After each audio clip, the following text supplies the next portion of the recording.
오늘 이 아침에 하나님께서 우리에게 주신 말씀은 여호수아 6장부터 8장까지의 말씀 가운데 여호수아 6장 2절부터 5절까지의 말씀입니다. 여호수아 6장 2절부터 5절까지 구약성경 326쪽입니다. 여호수아 6장 2절부터 5절까지의 말씀, 구약성경 326쪽 여호수아 6장 2절부터 5절까지의 말씀을 우리 함께 한 목소리로 읽겠습니다. 여호수아 6장 2절부터 5절까지 시작. 여호와께서 여호수아에게 이르시되 보라, 내가 여리고와 그 왕과 용사들을 내 손에 넘겨 주었으니 너희 모든 군사는 그 성을 둘러 성 주위를 매일 한 번씩 돌되 엿새 동안을 그리하라. 제사장 7은 7 양각 나팔을 잡고 언약궤 앞에서 나아갈 것이요 7째 날에는 그 성을 7번 돌며 그 제사장들은 나팔을 불 것이며 제사장들이 양각 나팔을 길게 불어 그 나팔 소리가 너희에게 들릴 때에는 백성은 다 큰 소리로 외쳐 부를 것이라. 그리하면 그 성벽이 무너져 내리리니 백성은 각기 앞으로 올라갈지니라 하시매. 아멘. 오늘은 여호수아 6장부터 8장까지의 말씀을 가지고 만나 세대의 믿음에 따른 전쟁의 승패라는 제목으로 하나님의 말씀을 함께 나누도록 하겠습니다. 교재에 나와 있는 포인트 176쪽에 있는 포인트를 우리 함께 같이 읽겠습니다. 시작. 여리고 성 전투를 포함한 여러 전투를 통해 이스라엘은 전쟁이 하나님께 속했다는 진리를 확인해 갑니다. 아멘. 어제 우리가 살펴보았지만 여호와의 군대 장관을 만나서 자신도 모르게 믿음의 열정 속에서 나왔던 열정, 그 영적인 교만을 여호와의 군대 장관은 내 발에서 신을 벗으라, 내 발에서 신을 벗으라는 그 명령에 따라서 사실은 여호수아가 그 교만의 신을 벗었을 때 이제 하나님은 여호수아에게 여리고성 정복 명령을 오늘 우리가 읽은 본문에 보니까 이제 내리게 되죠. 하나님의 명령이 떨어졌습니다. 그래서 이스라엘 자손들은 그들로 말미암아 굳게 닫힌, 굳게 1절에 나와 있죠. 굳게 닫힌 여리고성을 정복하러 나아가게 되는 것이죠. 오늘 우리가 읽을 6장부터 8장까지는 그래서 6장의 여리고 성을 정복하는 내용과 함께 7장에는 이제 그 여세를 모아서 바로 아이성까지 점령하려 갔지만 그 아이성에서는 여리고 성보다 크지 않는 성인데도 불구하고 그 아이성에서는 참패를 경험합니다. 이로 인해서 이제 여호수아와 이스라엘 백성들이 심각한 절망감에 빠지게 되죠. 그러한 여호수아와 이스라엘 백성들에게 이제 7장에 보면 하나님께서 위로와 진단으로 그 문제를 해결하는 내용이 나와 있고요. 그리고 8장에는 이제 다시 하나님의 명령을 받고 그 아이성을 이제 정복하러 나아가게 되죠. 그래서 아이성을 정복한 후에 이제 여호수아는 모세를 통해서 언약갱신의 명령을 옛날에 들었던 그 명령을 기억하고 에발산에 예배를 드리러 가서 이제 언약식을 거행하는 장면이 나오고 있습니다. 사실은 여러분 이제 우리가 막 그 모세오경에 율법을 읽다가 이 역사서를 들어오게 되면 알만하죠. 재밌지 않아요? 저만 재밌군요. 사실은 우리가 알만한 얘기 또 우리들의 얘기다 보니까 쉽게 읽어지기도 하고 또 우리들의 얘기니까 다양한 메시지가 사실은 있어요. 그래서 설교를 하려 그러면 너무 많아요, 내용이. 그래서 이걸 다 하지 못하지만 여러분들이 읽어보시면서 여러분 각자에게 주시는 하나님의 음성을 들어보시기를 바라고요. 특별히 아이성 정복에 관련된 이야기는 가능하면 오늘은 빼고 또 하나님 허락하시면 주일날에 함께 나누도록 하고, 오늘은 여리고성 정복과 관련된 내용들을 통해서 가나안 땅을, 이제 우리의 가나안 땅을 정복할 때 이 여리고성 정복을 통해서 우리가 깨달아야 될 것들이 무엇이 있는가, 하나님의 음성을 함께 듣기를 원합니다. 첫 번째, 우리가 여리고성을 정복하는 가운데서 하나님 우리에게 주신 첫 번째 메시지는 뭔가? 침묵의 영성을 소유하라는 거죠. 여러분, 여리고성이라는 큰 문제를 앞에 두고 하나님이 명하신 하나님의 병법이라고 그럴까요? 하나님의 작전은 뭐냐?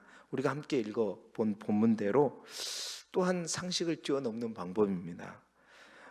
성벽을 부를 수 있는 어떤 무기를 준비하라? 아니에요.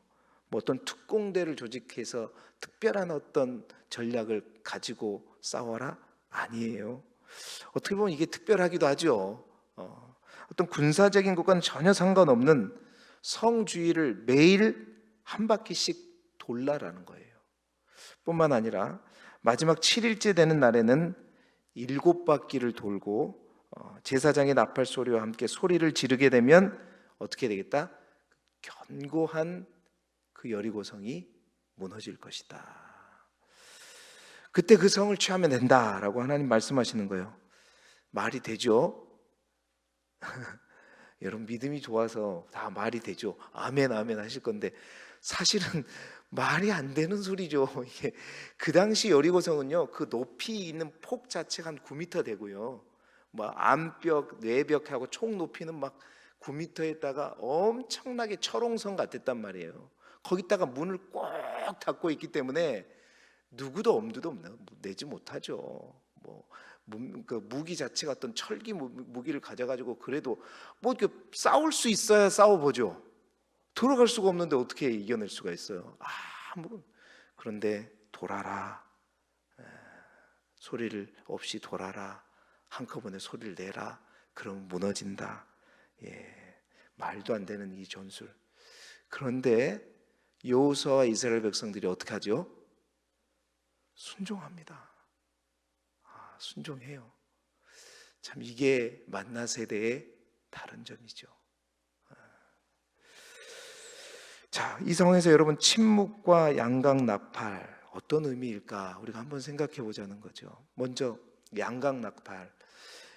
일단은요, 이스라엘 그 당시에 고대 전쟁을 할 때 전쟁할 때는 주로 쓰는 나팔이요, 은나팔이었습니다.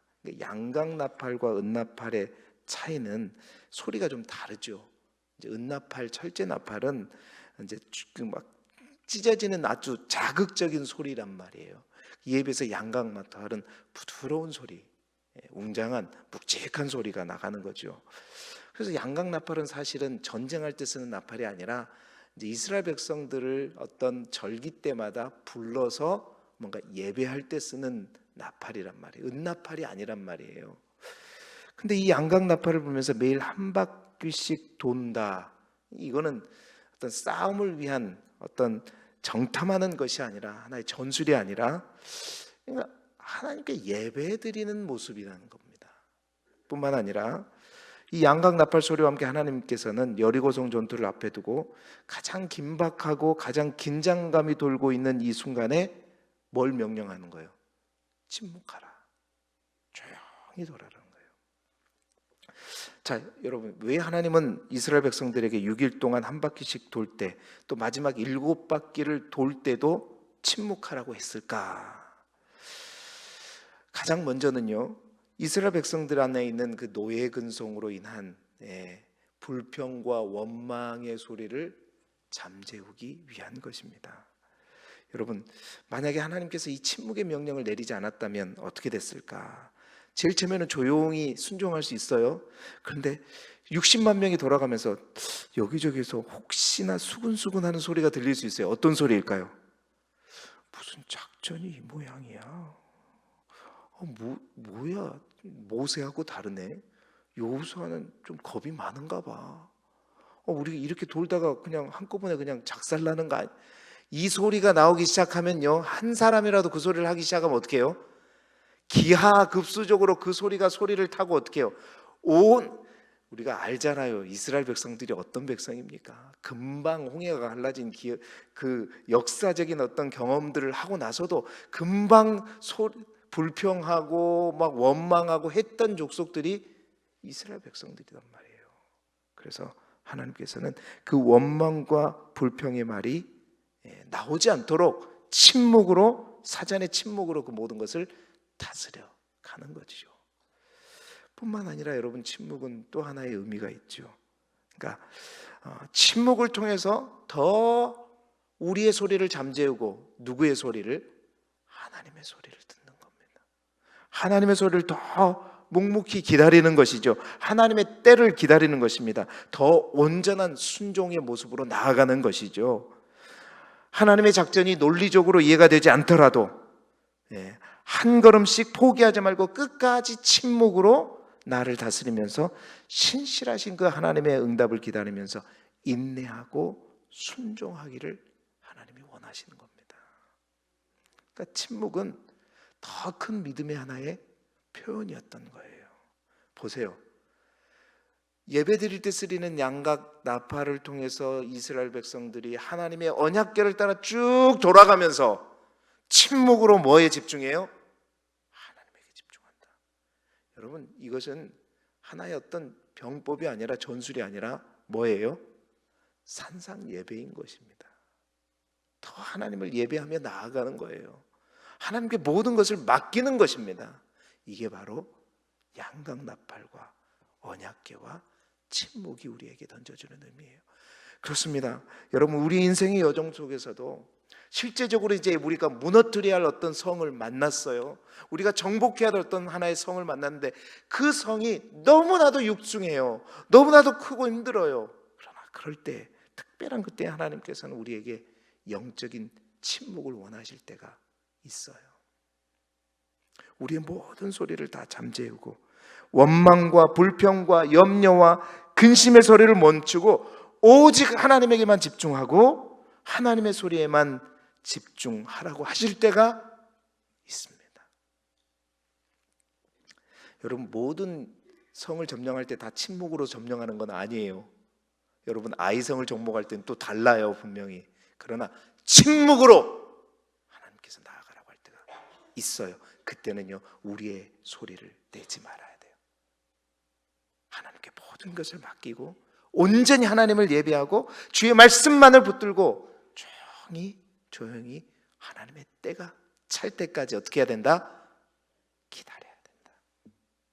여러분에게 그 침묵의 영성이 있기를 소망합니다. 하나님이 침묵하라, 철저하게 침묵하라고 할 때는 입을 닫아야 돼요.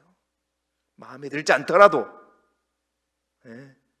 하나님의 소리가, 그 세미한 소리가 들릴 때까지. 여러분, 우리는 비록 침묵하지만 하나님은 침묵하지 않으시죠. 가만히 계시지 않아요. 저는 이 여리고성, 이걸 지금까지 이런 생각 안 해요. 어제 말씀을 준비하면서 그런 생각, 이스라엘 백성이 침묵하고 있을 때 하나님은 열심히 움직여서, 여러분 그 영화에 보면 그런 거 있잖아요. 폭탄을 설치하고 다니는 거예요. 여리고성에 있는 수많은 백성들의 마음속 하나하나에 폭탄을 딱, 이제 기폭 장치는 뭐고, 우리가 빵 누르면 한꺼번에 터지도록 여기도 폭탄 하나, 그들의 마음속에도, 그들의 벽솔, 그들의 성 속에도, 저 문 앞에도 여기저기 하나님은 분주하게 폭탄을 다 설치해 놓고 침묵으로 기다렸다가 7번 또 침묵으로 기다렸다가 하나님께서 긴 나팔 소리와 함께 외쳐라! 여리고성이야 무너져라! 하니까 그게 뭐예요? 퍽 누르면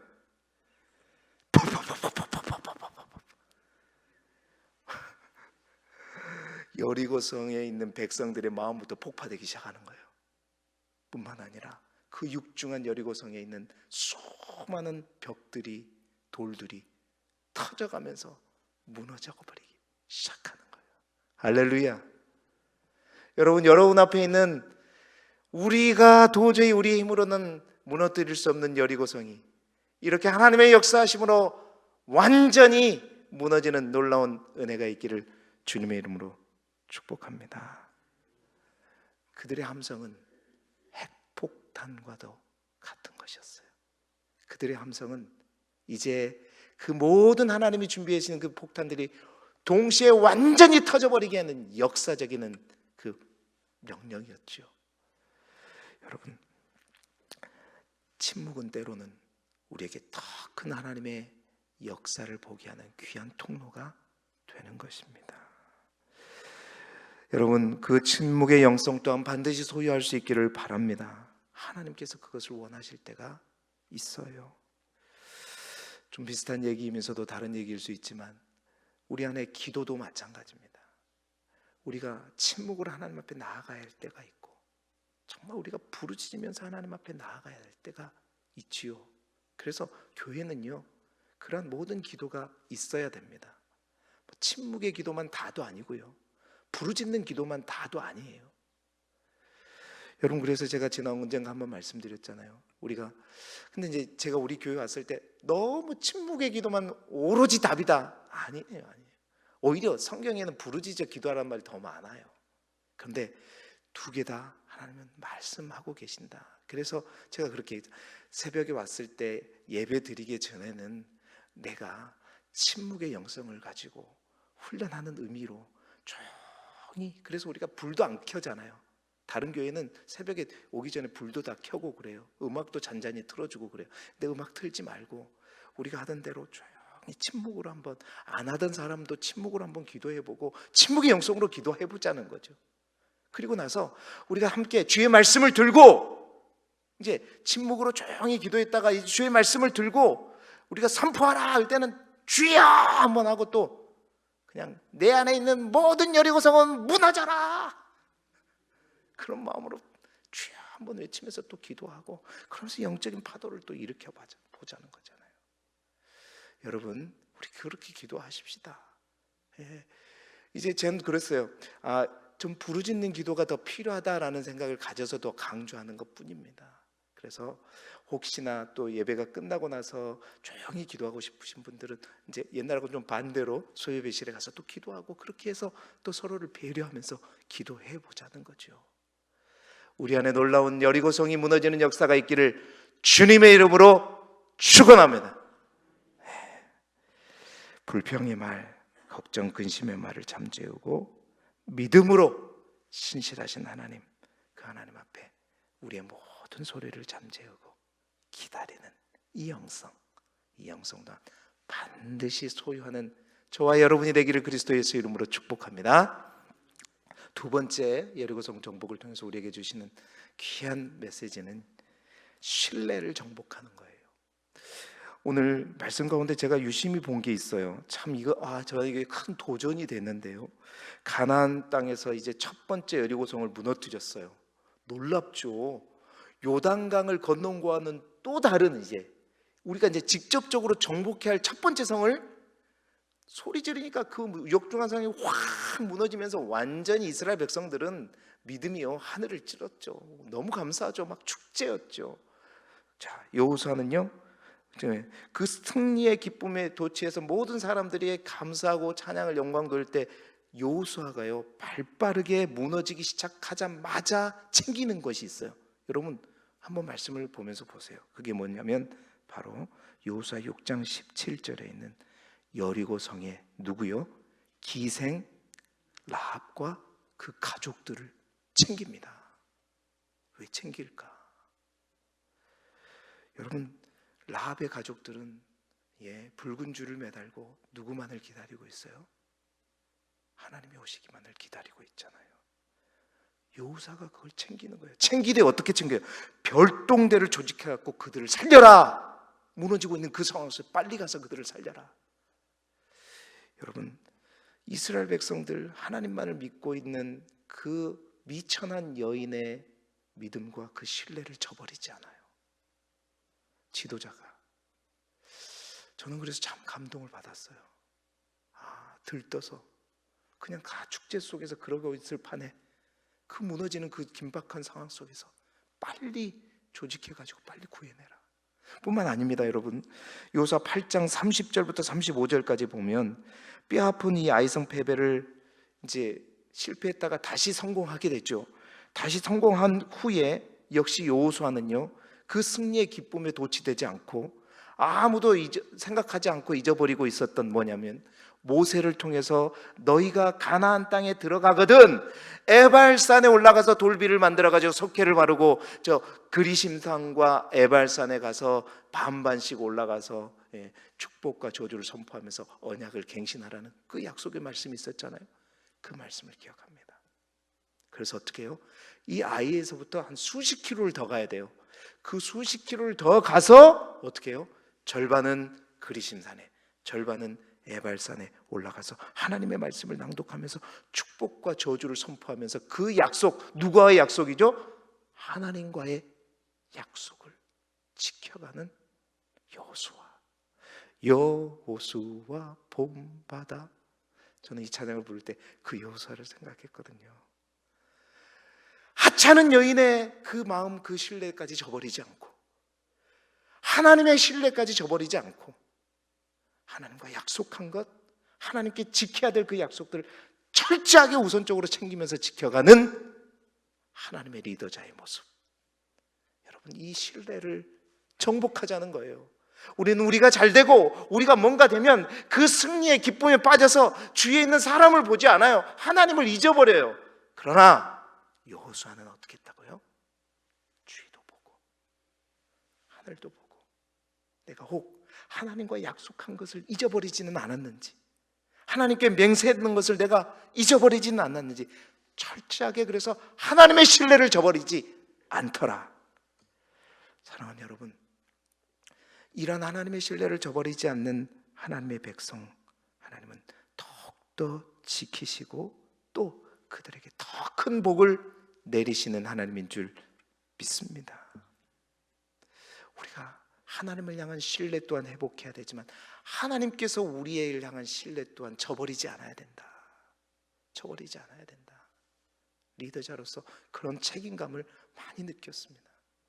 사랑하는 여러분, 하나님은 우리를 향한 신뢰가 끝까지 죽음을 맞아 하나님 부르시 그때까지 가시기를 주님의 이름으로 축복합니다.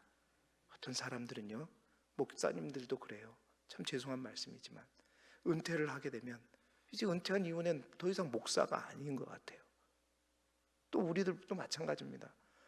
은퇴를 하면 이제 우리가 가졌던 직분 또한 그대가 아니에요. 다 졸업해.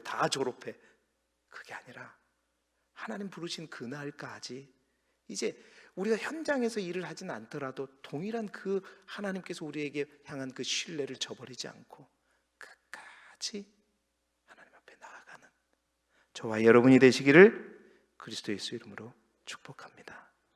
하나님의 신뢰를 정복하라. 저버리지 마라. 세 번째로, 또 오늘 우리에게 강력하게 주시는 메시지가 있죠. 탐심을 정복하라는 겁니다.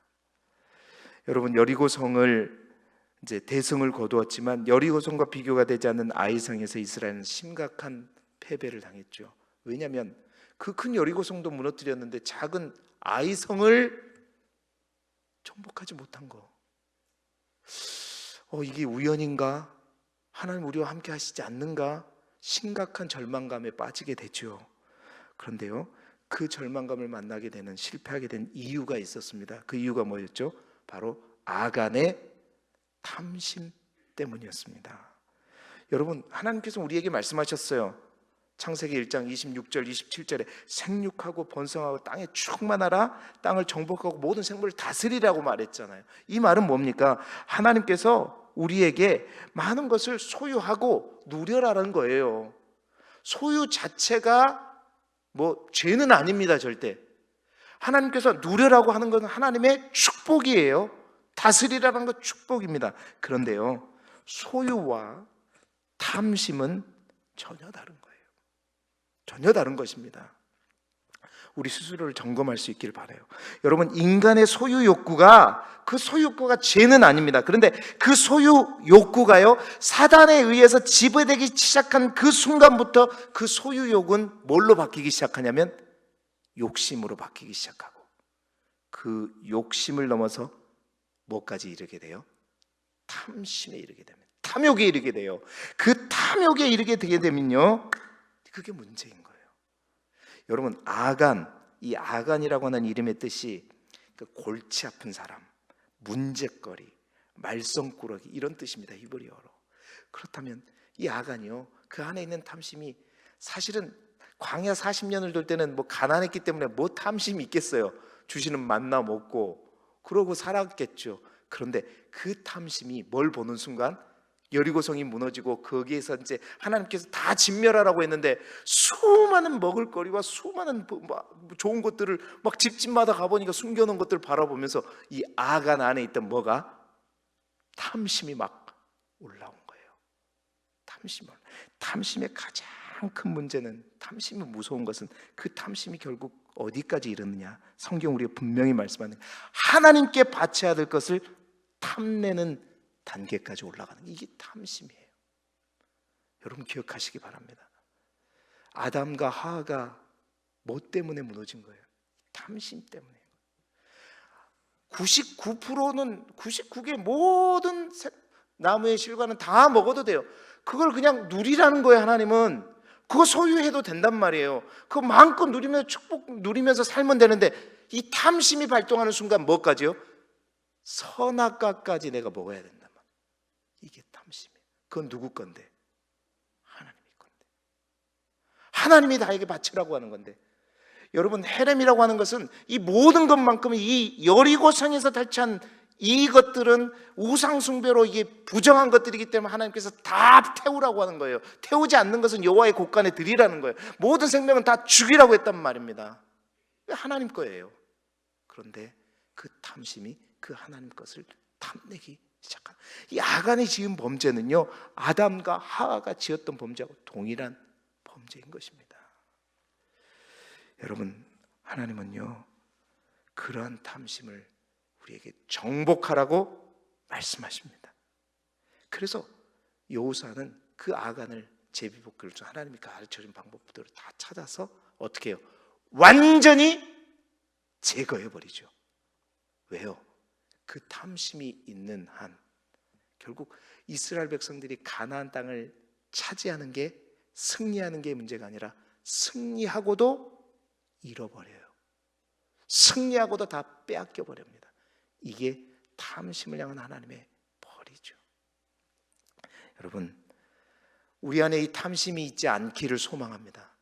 혹 내가 하나님의 것을 탐하고 있다면, 계산하고 있다면, 그걸 내 것으로 소유하고 있다면, 여러분 다 가진 것 같아도, 여리고성을 가진 것 같지만 아간은요 다 잃었어요. 승리한 것 같지만, 차지한 것 같지만 인생 전체를 다 잃었어요. 이게 탐욕의 끝입니다. 탐심의 끝이에요. 소유하는 거 괜찮아요. 탐심에 이르지 않기를 주님의 이름으로 축복합니다. 실패하는 데는 실패의 이유가 분명히 있는 거예요. 그 이유가 뭐냐? 바로 하나님의 것을 훔친 거였죠. 사랑하는 성도 여러분, 오늘도 하나님께서는 우리에게 허락하신 땅, 우리의 비전의 땅, 그 땅을 정복하기 위해서 우리가 가져야 될 것들, 버려야 될 것들에 대해서 말씀하십니다. 오늘 먼저 우리가 하나님의 음성을 온전히 들으며 침묵할 수 있는 그 침묵의 영성은 반드시 가지실 수 있기를 소망하고, 정말로 우리 안에 있는 탐심은 반드시 버릴 수 있기를 소망하고, 또한 하나님을 향한 신뢰, 우리를 향한 하나님의 신뢰는 반드시 소유하는 저와 여러분이 되어서 오늘도 가나안 땅을, 우리의 가나안 땅을 향해 가는 그 길목에 있는 수많은 여리고성과 아이성을 그리스도 예수 이름으로 정복하며 나아가는 우리 모두가 되기를 주님의 이름으로 축복합니다.